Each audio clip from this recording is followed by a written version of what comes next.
అందరికీ జైభీములన.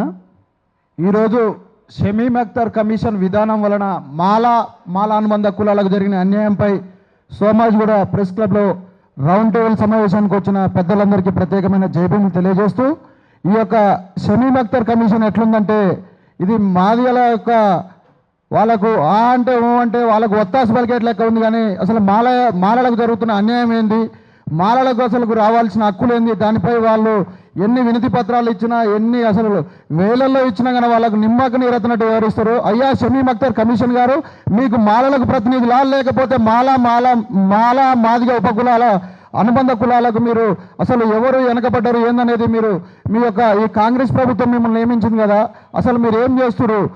ఒంటెత్తు పోకడలు పోకండి కాంగ్రెస్ ప్రభుత్వం. అయ్యా రేవంత్ రెడ్డి గారు, మీరు ఈ యొక్క షమీమ్ అఖ్తర్ కమిషన్లో జరిగిన లోటుపాట్ల కోసం ఒక 20 రోజులు మార్చి 10 వరకు పొడిగించడం జరిగింది. అసలు వాస్తవాలు తెలుసుకోండి. విద్యార్థులకు రేపు జరగబోయే ఎంట్రన్స్లో కానీ, ఉద్యోగ నోటిఫికేషన్లో కానీ ఆ రోస్టర్ విధానంలో మాల విద్యార్థులకు తీవ్రంగా అన్యాయం జరుగుతుంది.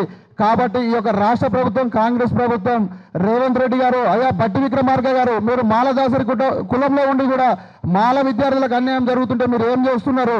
దయచేసి ఈ యొక్క రోస్టర్ విధానంలో ఇప్పుడు 21వ స్థానంలో ఉన్న మాల విద్యార్థులకు 7వ స్థానం కేటాయించాలి. ఎందుకంటే ఇప్పుడు 2 వాళ్ళకే ఉంది, మళ్ళీ 7 వాళ్ళకే ఉంది కాబట్టి 100 పోస్టులు వస్తే 21, 22 స్థానంలో మాలల భవిష్యత్తు ఎట్లా ఉందో, భవిష్యత్ అంతా మాల విద్యార్థుల అంధకారం ఉంది. ఇప్పుడు స్థానిక ప్రజాప్రతినిధులు, ఎమ్మెల్యేలు మీరు కన్నా స్పందించండి. ఆ పార్టీకి మీరు కొమ్ముగాయకండి, జాతి మొత్తం నష్టపోతుంది. మాలలు చేపట్టే మీ యొక్క బాబాసాహెబ్ అంబేద్కర్ రాజ్యాంగం రాసిని చేపట్టే మీకు ఎమ్మెల్యే స్థానాలు వచ్చినాయి. లేకపోతే మీరు ఎన్నాళ్ళు ఇంకా దాచుకొని బయటికి రండి. ఆ సింహగర్జన వరకే ఉంటారా మీరు? మాలలకు అన్యాయం జరుగుతుంది. ఈ రోస్టర్ విధానాన్ని న్యాయం చేయండి దయచేసి. మేము అడిగేది ఆ రోస్టర్ విధానంలో ఇప్పుడు 22 స్థానం కేటాయించారు. దానిలో జరిగిన పొరపాట్లను మాల విద్యార్థులకు భవిష్యత్తులో తీవ్ర అన్యాయం ఉంటుంది. యూనివర్సిటీ యొక్క రేపు ఎంట్రన్స్లో కానీ, ప్రతి ఉద్యోగ నోటిఫికేషన్లో కానీ భవిష్యత్ అంతా మాల విద్యార్థులకు అంధకారంలో ఉంటుంది.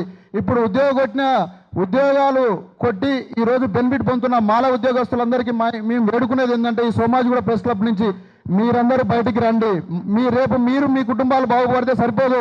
మీకోసం మేము ఇక్కడ పోరాడుతున్నాం. మా కుటుంబాలను వదిలిపెట్టి నిత్యం ఏదో కార్యక్రమాల్లో పాల్గొంటున్నాం. మాకు అవసరం ఏందని మేము ఉంటున్నామా? ఏదో మీరు దయచేసి మాల ఉద్యోగులంతా బయటికి రండి. మాలలకు అన్యాయం జరుగుతుంది. ప్రభుత్వాన్ని ప్రశ్నించండి. ఈ కాంగ్రెస్ ప్రభుత్వం మనం గుణపాఠం చెప్పాలా? రేపు స్థానిక సంస్థలు జరిగే ఎన్నికల్లో కాంగ్రెస్ ప్రభుత్వంపై ముమ్మాటికి మేము గుణపాఠం చెప్తాం. మాలల సత్యంగా చూస్తాం. మీరు ఇంకా నిర్లక్ష్యంగా వ్యవహరిస్తే ఈ కాంగ్రెస్ ప్రభుత్వం కన్నా పొడిగించింది చేపట్టి ఆ చిన్న లోటుపాట్లు కానీ, అయ్యా నేతకాని వెంకటేష్, నువ్వు మాల నేతకాని కులంలో పుట్టి నువ్వు మాదిగలమ్మటి తిరుగుతున్నావు. నువ్వు ఎట్లా తిరుగుతావే ఇన్నేళ్ళు? ఇప్పుడు మీ యొక్క క్యాస్ట్ ఇన్కమ్లో ఏముంది? మాల ఉందా, మాదిగానే ఉందా? మాదిగ విద్యార్థులంతా అన్నా మేము మాలోళ్ళంగా ఈ నేతకాని వెంకటేష్ ఏందన్నా వాళ్ళతో తిరుగుతున్నా అంటుండు. అయ్యా వెంకటేష్, నీ యొక్క రాజకీయ పబ్బం కోసం ఈ అనాది కాలం నుంచి కన్నా కులాలు పుట్టిన కాంచుకున్న మాలలకు ఉపకులంగా ఉన్న ఈ యొక్క నేతకాని కులం, ఈ అన్ని మాలదాసరి కానీ ఈ కులాలన్నీ మాల అనుబంధ కులాలు ఉన్నాయి. అయ్యా మందకృష్ణ గారు, దయచేసి మీ మాదిగ ఉపకులాల్లో మేము ఏమన్నా వేలు పెడుతున్నామా? ఈ రాష్ట్ర ప్రభుత్వం మీకు ఇచ్చిన యొక్క నిన్న ఇప్పుడు ఫిబ్రవరి 4వ తారీఖు సోషల్ జస్టిస్ డే అంటుందిగా, సోషల్ ఇన్జస్టిస్ డే. అది ఎట్లా ఇచ్చి సామాజిక న్యాయం ఎట్లయితుంది? ఒక కులానికి మీరు అన్యాయం చేసి ఇంకో కులానికి బెనిఫిట్ పొందేది సోషల్ జస్టిస్ డే ఎట్లయితుంది? సోషల్ ఇన్జస్టిస్ డే అది. దయచేసి ఈ రాష్ట్ర ప్రభుత్వం, రేవంత్ రెడ్డి గారు, మొన్న జరిగిన సార్వత్రిక ఎన్నికల్లో కానీ, జరిగే స్థానిక సంస్థల ఎన్నికల్లో కానీ మాలలు కాంగ్రెస్ పార్టీకి అండగుర్రు. దయచేసి తెలంగాణ రాష్ట్ర వ్యాప్తంగా ఉన్న మాల ప్రజాప్రతినిధులారా, మీరు కన్ను తెరవండి. మీరు ఇంకా భయపడకండి. ఎందుకంటే మీకు మేము అండగా ఉంటాం. మాల జాతికి అన్యాయం జరుగుతుంది. ఈ జాతికి అన్యాయం జరిగినాక మీరు దాచుకుంటే ఏంది, లేకుంటే ఏంది? ఇప్పటికైనా 10 రోజులు గడువు ఇచ్చింది. అసలు ఏం మార్పులు చేద్దాం అనుకుంటే షమీమ్ అఖ్తర్ కమిషన్ విద్యార్థులకు నష్టం జరుగుతుంది, ఉద్యోగులకు నష్టం జరుగుతుంది. అరే ఉద్యోగస్తులకు క్రిమిలేర్ అని మేము అడుగుతున్నామా? విద్యార్థులకు నష్టం జరుగుతుంది. అదే క్రిమిలేర్ అనేసరికి ఉద్యోగులు వస్తా బయటకు వస్తారు. అదే క్రిమిలేర్ పెట్టండి. ఎప్పుడు ఒకటే కుటుంబాలు బాగుపడతాయా? మా విద్యార్థులు ఎటుపోవాలి? మేము ఇంకా ఎలాంటి రిజర్వేషన్ ఫలాలు పొందకుండా ఇక్కడ యూనివర్సిటీలోకి వచ్చి ఫస్ట్ జనరేషన్లో చదువుకుంటున్నాం. మాకు న్యాయం ఎట్లా జరుగుతుంది? క్రిమిలేర్ అనే విధానం తీసుకొస్తేనేమో మీరు అందరూ బయటకు వస్తారు. క్రిమిలేయర్ లేదు, ఓన్లీ అంటే చట్టసభల్లో క్రిమిలేయర్ని వ్యతిరేకిస్తున్నాం, ఈ వర్గీకరణ మద్దతు తెలుపుతున్నాం. ఫిబ్రవరి 4వ తారీఖు బహిరంగం ప్రకటించుర్రు. ఈ క్రిమిలేయర్ అంటేనేమో మీరంతా ఒత్తాసు పలుకుర్రు. ఇప్పుడున్న రాజకీయ పార్టీ మాలలు కానీ, మాదిగలు కానీ అంతా మీరు లాబింగ్ చేసుకొని క్రిమిలేయర్ని వ్యతిరేకించరు. మరి ఇలా మాదిగల్లో వెనుకబడ్డ వాళ్ళు కానీ, మాలలో వెనుకబడ్డే వాళ్ళు కానీ రాజకీయంగా రావద్దా? ఉద్యోగాల్లో రావద్దా? ఎన్ని రంగాల్లో మీరే ఉంటారు? ఇక ఎన్నాళ్ళు పరిపాలన చేస్తారు?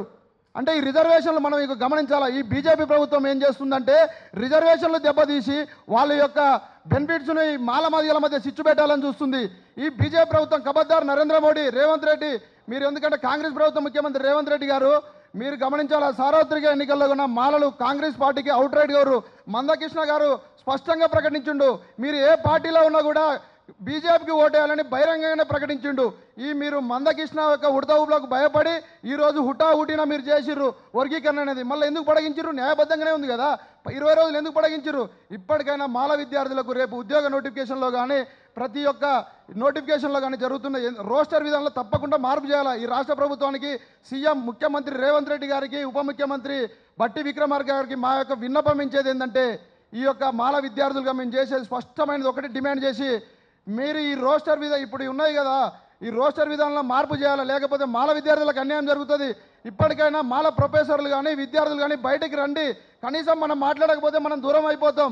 ఇప్పుడు అర్థమైందా? వాళ్ళు లాబింగ్ చేస్తారు, ఒక ప్రభుత్వాన్ని డిక్టేట్ చేసే స్థాయిలో అర్థమైందా? మనం అపాయింట్మెంట్ అడిగితేనే మన సీఎం రేవంత్ రెడ్డి మనకి ఇవ్వడు, వాళ్ళకు ఉట్టిన అపాయింట్మెంట్ ఇస్తాడు. అంటే మాలంటే మీకు లెక్కలేదా? మేము మనుషులం కాదా? మా ఓట్లు కావా? మీకు వాళ్ళే ఓట్ల లెక్క ఉన్నదా? మాదిగల్ని మేము ఎప్పుడు మేము పల్లెత్తి మాట్లాడలేదు. 30 ఏళ్ళ నుంచి కన్నా మా యొక్క మేధావులు కానీ ప్రొఫెసర్లు కానీ కడుపులో పెట్టి చూసుకున్నారు మందకృష్ణని. ఈరోజు మా ఉపకులాలని మీరు ఎందుకు రెచ్చగొడుతున్నారు? మీ ఎమ్మటి ఎందుకు తిప్పుకుంటారు? అంటే మాదిగ ఉపకులాలను మేము ఏమన్నా రెచ్చగొడుతున్నావా? ఇక్కడ ఉండు పెద్దన్న మాట్లాడిండి. ఇప్పుడు మాలదాసరి కులం వాళ్ళ యొక్క పేగు సంఘాలు రిజిస్ట్రేషన్ చేసి మందకృష్ణ కాడికి పోయి ఇటీ అన్న ఒకసారి చూపించండి మీడియాకు. ఏంటంటే ఈ ఫేక్ సర్టిఫికేట్లు మీరు చూసిరు కండి. మాలదాసరి కులం ఇక్కడ అన్న ఇక్కడ ఇది రిజిస్ట్రేషన్ బొమ్మ ఉంది, ఇక్కడ లేదు. ఈ ఫేక్ సంఘాలు అంటున్నారు. ఈ ఫేక్ సంఘాలు కానీ మీరు చూడండి ఇలాంటి పంచాయతీలు పెడుతున్నారు మాల మాదిగల మధ్య. మీకు రాష్ట్ర ప్రభుత్వం ఒక వర్గీకరణ ప్రకటించింది, సంతోషించండి. మాదిగ మేధావులందరూ అన్నదమ్ములుగా జీవిద్దాం అంటారు ఉస్మానియా యూనివర్సిటీలో ఉన్న ప్రొఫెసర్లు. మరి ఇలాంటి పంచాయతీలు ఎందుకు పెడుతున్నారండి? ఒకసారి ఆలోచన చేయండి. దయచేసి మాల మాదిగల మధ్య రాజ్యాధికార పోరాటం చేయాలా. ఇంకా మాలలకు ఇంకొక శాతం కేటాయించాలి. ఇప్పుడు 5% ఇచ్చారు, ఇంకా 1-2% కేటాయించి మాలలకు అవకాశం కల్పించాలా. ఇలాంటి మా కులంలో మీరు పంచాయతీలు పెట్టొద్దు. ఎందుకంటే భవిష్యత్తు మీరు మాకు పంచాయతీలు పెడుతున్నారు. ఇంతవరకు మాదిగ ఉపకులాలతోటి మేము ఎక్కడ మీటింగ్ పెట్టలేదు. ఈ నేతగాని వెంకటేష్ నీకు బుద్ధి సిగ్గు శరం ఉంటే అర్థమైందా? నువ్వు వచ్చి ఏంది నువ్వు నేతగాని కులంలో ఎట్లా వచ్చిందా నీకు? నేతగాణులు అందరూ మాలలకు ఉపకులంగా ఉంటే నువ్వు ఒక్కనివే మాదిగ ఉపకులంగా అయినవా? నీ రాజకీయ ప్రయోజనాల కోసమేనా ఇది రాష్ట్ర ప్రభుత్వం గమనించాలా. మా ఆవేదన ఏంటంటే మా భవిష్యత్ విద్యార్థులకు అన్యాయం జరుగుతుంది. ఈ దృష్టిలో ఉంచుకొని ఈ రోస్టర్ విధానంలో ఈ పాయింట్ల కేటాయింపులో అన్యాయం జరిగింది ముమ్మాటికి. షమీమ్ అఖ్తర్ కమిషన్ గారు దయచేసి మీరు గుర్తించాలా. భారత రాజ్యాంగానికి తూట్లు పడవద్దు. మీరు ఎక్కడ 100 పోస్టులు ఉండవు, 10 పోస్టులే వస్తున్నాయి. ఇప్పుడు ఏ జిల్లా పోస్టులు కానీ రాష్ట్ర కేటర్లు ఎక్కడ చూసుకున్నా కానీ దయచేసి మాకు ఈ రోస్టర్ విధానంలో మార్పులు చేయాలా. మందకృష్ణ మీకు ఒక్కటే చెప్తున్నాం, మీరు పెద్ద మనసు చేసుకొని ఈ ఉద్యమాన్ని ఇప్పటికీ ముగించాలా. రోజుకి ఇంకా రెట్టింపు చేస్తున్నారు మాల ఉపకులాలను తీసుకుపోయి. ఎందుకు అసలు మేమన్నా మాదిగ ఉపకులాలతో చేస్తున్నామా? ఒకసారి ఆలోచన చేయాలా. మాదిగ మేధావులు కానీ ప్రొఫెసర్లు కానీ ఉద్యోగులు కానీ రాష్ట్ర ప్రభుత్వం వాళ్ళకు సంబరంగా చేసుకున్నారు. రాష్ట్రం అంతా ఫిబ్రవరి 4వ తారీఖున రోజుకి ఇవాళ బషీర్బాగ్ ప్రెస్ క్లబ్లో పెట్టుకోండి అన్న. మాల ఉపకులాలతోటి మీకేం సంబంధం అన్నా? ఇవాళ వచ్చిరు వాళ్ళే ఇవో ఫేక్ సర్టిఫికేట్లు పెట్టి మాకు పంచాయతీలు పెడుతురు అంటారు. దయచేసి ఇలాంటి ఇవన్నీ చిల్లర చేష్టలు చేయకుండా రాష్ట్ర ప్రభుత్వం ప్రకటించిన దానికి ఉండి ఒక రాష్ట్ర ప్రభుత్వానికి చివరిగా మళ్ళా నేను నొక్కి చెప్పేదంటే ఈ రోస్టర్ విధానంలో పొరపాట్లు జరిగినాయి. విద్యార్థుల భవిష్యత్ అంతా అంధకారం అవుతుంది. ఈ ఉద్యోగులు కన్నా మీరు స్పందించాలన్నా మీకు చేతులెత్తి దండం పెడతాం. ఎందుకంటే మీ కుటుంబాలు ఉద్యోగాలు కొట్టినాయి, మా కుటుంబాలంతా అంధకారంలో అయిపోతాయి. మీరు బాగురు అనుకుంటే అయిపోదు. ఉద్యోగులంతా బయటికి రండి. ఏదో 4 గోడల మధ్యలో ఉండి ఆయన అది చేస్తుండే ఇది చేస్తుండే కాదు. బయటకు వచ్చి మీరు మాకు చేదోడు వాదోడుగా ఉండండి. మేము ముందుండి మేము మాట్లాడతాం. ఏదో వెనక ఉండి కాళ్ళు బట్టి గుంజడం కాదు. మాల ఉద్యోగులు కానీ ప్రజాప్రతినిధులు ఎమ్మెల్యేలు కానీ మాల ఎమ్మెల్యేలు రండాయా? ఎక్కడ పోయారు మీరంతా? ఆ రోజు సింహగర్జన పెట్టిన రోజు ఒక్కొక్క ఆయన రానే రాడు. మీకు ఏ కోటలో వచ్చిందే ఎమ్మెల్యే టికెట్? ఒకసారి మా ఆలోచన చేసుకోవాలి మనం. ఎట్లా వచ్చింది? భారత రాజ్యం మాలనే వచ్చింది కదా. ఆ రోజు అంత పెద్ద బహిరంగ సభ పెట్టా కన్నా మీరు రాలేదు. ఎవరో వివేకన్నా ఉండి ముందు పోట్లాడి చేసి ఒక కమ్యూనిటీని మేమంతా ఐక్యత కోసం చూసుకుంటే వివేక్ ఏదో మంత్రి పదవి కోసం చేసుకుంటూ అంటారు. అదే మేము మంత్రి పదవి కావాలంటే ఎన్నో వాళ్ళ తండ్రి నుంచి వాళ్ళు ఎన్నో పదవులు కానీ ఆర్థికంగా ఎంతో బలమైన కుటుంబం అన్ని రకాలుగా వాళ్ళు చూసిర్రు. మా జాతిని ఒక వ్యక్తి డిక్టేట్ చేస్తుండు. మాలో లేరు తెలంగాణలో.